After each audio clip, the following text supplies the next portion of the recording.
Au voyage d'Emmanuel Macron en Afrique, en déplacement au Cameroun, le président français a laissé entrevoir son obsession pour le conflit ukrainien et a tenté de faire la morale à l'assistance. Retour sur une opération pas franchement réussie. Burkina Faso en 2017 avait laissé des traces, rappelez-vous.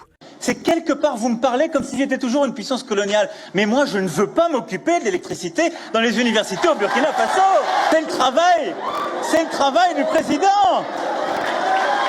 Du coup, il s'en va, reste là.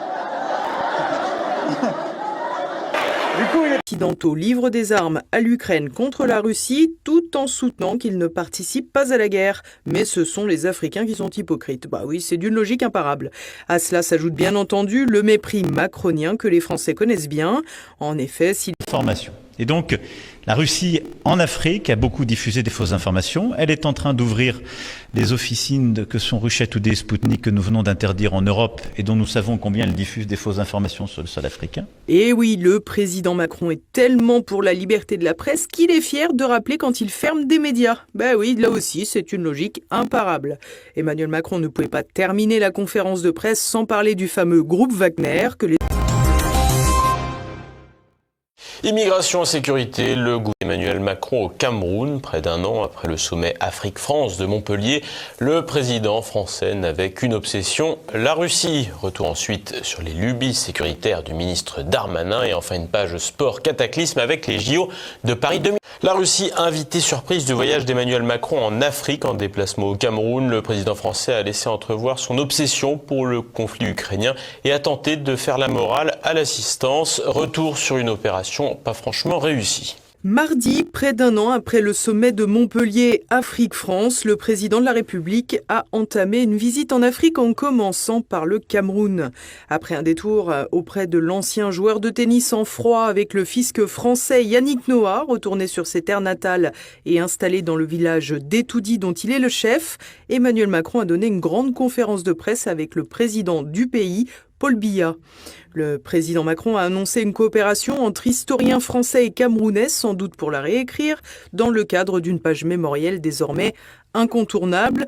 Une page qui cadre assez mal avec les premières prestations d'Emmanuel Macron en Afrique, dont le voyage au Burkina Faso en 2017 avait laissé des traces. Rappelez-vous.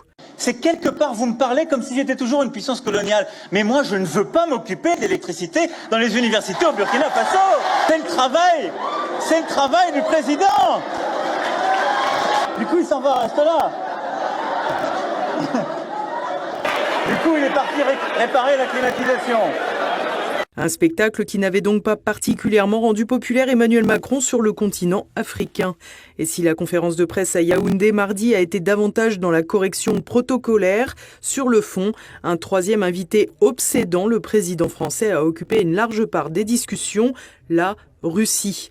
En effet, la situation internationale est en partie rythmée par le conflit en Ukraine. Concernant l'Afrique, l'essentiel des inquiétudes se porte sur l'acheminement de céréales bloquées dans les ports ukrainiens, qui devraient toutefois reprendre après la signature des accords d'Istanbul, accords dans lesquels Emmanuel Macron n'a joué aucun rôle. Une inutilité qui n'aura pas empêché au président français de donner des leçons de géopolitique aux Africains. Je pense que on dit souvent, quand j'écoute ou je lis, beaucoup d'approximations sur ce qui se passe en Ukraine. Et je ne ferai pas de comparaison excessive. En Ukraine, vous avez un pays souverain dont la souveraineté et l'intégrité territoriale a été violée par une agression unilatérale d'un pays voisin, la Russie. C'est comme ça qu'il faut le qualifier. C'est une guerre lancée par la Russie. Une vision occidentale que les Occidentaux eux-mêmes voudraient faire passer pour universelle. Pourtant, la première question des journalistes camerounais montrait bien que la vision quant à la guerre en Ukraine est plus mesurée en Afrique qu'en Europe.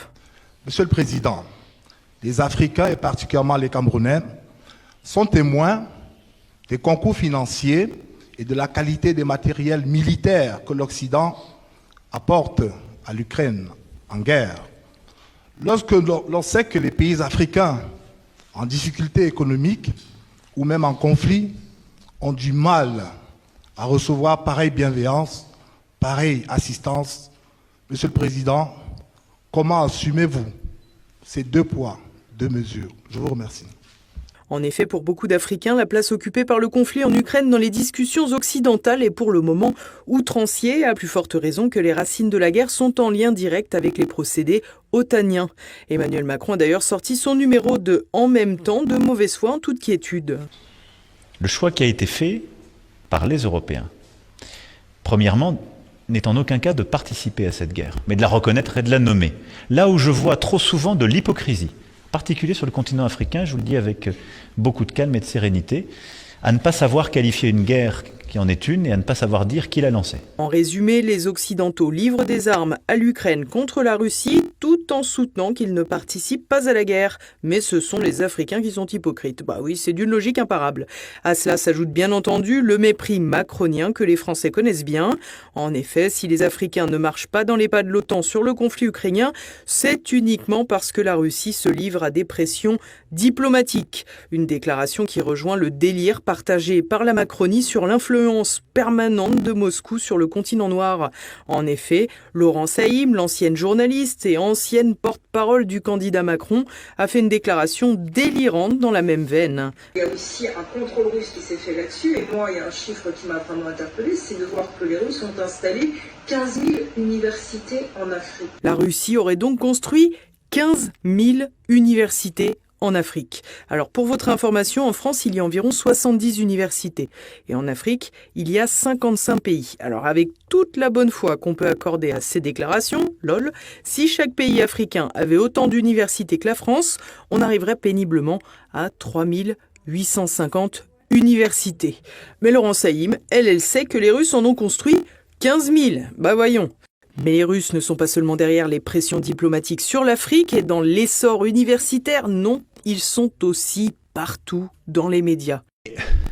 Je crois que nous serions naïfs de ne pas nommer ce qui s'est développé ces dernières années, qui est ce que j'appellerais une présence hybride de la Russie sur le continent africain, qui passe d'abord par du développement de la propagande, qui passe par des médias télévisés. J'ai du mal à parler de journalisme parce que je vous respecte trop. Ce ne sont pas des confrères à vous, mais des femmes et des hommes qui expliquent ce qu'est la voix de la Russie et qui diffusent des fausses informations. Et donc, la Russie en Afrique a beaucoup diffusé des fausses informations. Elle est en train d'ouvrir les officines que sont Ruchet ou Spoutnik que nous venons d'interdire en Europe et dont nous savons combien elle diffuse des fausses informations sur le sol africain. Et oui, le président Macron est tellement pour la liberté de la presse qu'il est fier de rappeler quand il ferme des médias. Ben oui, là aussi, c'est une logique imparable. Emmanuel Macron ne pouvait pas terminer la conférence de presse sans parler du fameux groupe Wagner que les Occidentaux ont décidé de renommer milice. Et elle a complété son offre diplomatique par l'intervention de milices Wagner. Et en particulier, ce que nous avons vu ces dernières années fleurir en République centrafricaine et au Mali, pour ne citer que 2 cas, est très préoccupant. Parce que ce ne sont pas des coopérations classiques. À ce moment-là, c'est la Russie qui décide, par le truchement de milices, de venir en soutien soit à des pouvoirs politiques affaiblis, qui décident de ne pas gérer leurs problèmes de manière politique, mais de les militariser, soit à des juntes militaires qui n'ont aucune légitimité politique, pour leur dire « nous vous apportons sécurité et protection à vous, pas à votre peuple, à vous ». Une vision là encore partisane qu'il ne faudrait surtout pas mettre à l'épreuve de la comparaison avec les groupes qui reçoivent les armes de l'OTAN en Ukraine. Le 2 poids 2 mesures évoqué par le premier journaliste aura donc bien rythmé l'intégralité de l'intervention macronienne à Yaoundé. Obsédé par ce que fait la Russie sur la planète, Emmanuel Macron aura encore oublié l'essentiel, ce que la France, défaite de sa souveraineté, n'est quant à elle plus capable de faire.